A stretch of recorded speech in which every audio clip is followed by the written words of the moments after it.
আসসালামু আলাইকুম এভরিওয়ান। আজকে আমি রসমালাই এনেছি। এটা কিন্তু রসমালাই না, এটা কিন্তু মিষ্টিও না। এটা জাস্ট আমি একটা বড়ার মতো বানিয়েছি ঝটপট করে, একদম 10 মিনিটে। এটা আমার বাচ্চাদেরকে এক এক দিন এক এক রকম দিতে হয়। আমার বাচ্চারা আবার যে সে কিছু খেতে চায় না, বাইরের কিছু আমি খাওয়াই না। আমি সবসময় কিছু না কিছু বানায় খাওয়াই। তাই ভাবলাম, যেহেতু আমি একটা ফেসবুক করতেছি, সবার সঙ্গে শেয়ার করতেই হয়, আমার এক এক দিনে কিছু না কিছু ছাড়তে হয়। তাই চিন্তা করলাম, যেহেতু আমার বাচ্চা খেয়েছে, এটাও ছাড়ি। আমি এখানে ডিপ্লোমা দুধ নিয়েছি, ঘি নিয়েছি, নিয়ে আমি এখানে সুন্দর করে মেখে নিয়েছি। ডিম নিয়েছি আমি 1.5টা। ডিম নিয়ে আমি ভালো করে মাখিয়ে নিচ্ছি।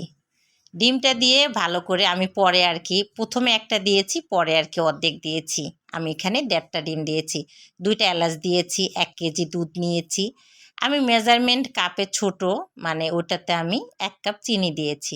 চিনিটা দেওয়ার পর আমি দুধটা সুন্দর করে কিন্তু বলক দিয়ে, জাল দিয়ে একটু ঘন করে নিয়েছি। নেওয়ার পরে এখানে আমি ঠিক বড়ার মতো শেপে ছোট ছোট করে আমি দিচ্ছি। দেওয়ার পরে যে দেখেন, আমি কিন্তু দেখাচ্ছি। তারপরে দেখেন অনেক সুন্দর, এত সুন্দরভাবে ফুলকো ফুলকো, মানে এত সুন্দর হয়েছিল, বলার মতো না। অনেক সুন্দর। হ্যাঁ, আপনারা সবসময় একটা বড় পাতিলে ব্যবহার করবেন। যদি আপনি ছোট দেন, তাহলে বারবার আপনাকে ঢাকনি খুলতে হবে, বারবার আপনাকে কষ্ট করতে হবে। এই জন্য আমি বড় কুকারে রান্না করেছি, আমার কোনো রকমের কোনো কষ্ট হয়নি। দেখেন আমার কত সুন্দর বড়া রসমালাইটা হয়ে গেছে।